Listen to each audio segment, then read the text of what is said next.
Hey friends, if you encounter the input-output device error on your Windows computer, then please watch this video. I will guide you to the resolution. So a very major part about this input-output device error is the connections between your hardware and your computer.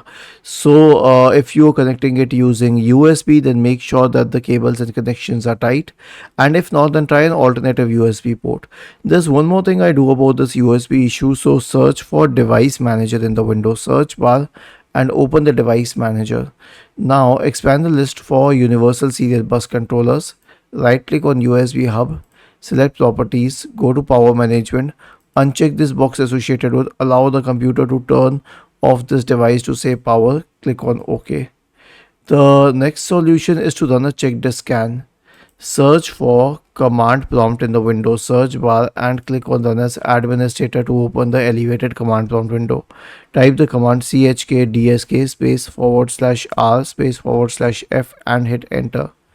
Press Y and hit enter once again. The next solution is an SFC scan. Again, search for command prompt in the Windows search bar. Click on Run as Administrator. This will open the elevated command prompt window. Type the command sfc /scan now and hit enter. Now after both of these scans, here's what I suggest. Right click on the start button, select shutdown or sign out, and then restart your computer. The next solution is a clean boot.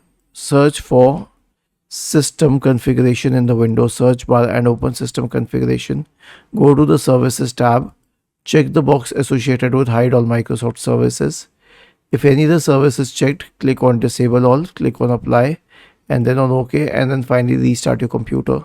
The last solution is to update the disk drives drivers. So search for device manager and open the device manager. Expand the list for disk drives, right click on it and select update driver, and then click on search automatically for drivers. Was this helpful? If yes, then please subscribe to the channel, and if not, then let us know in the comment section of this video on how we could help you further. Thank you for watching this video and have a nice day.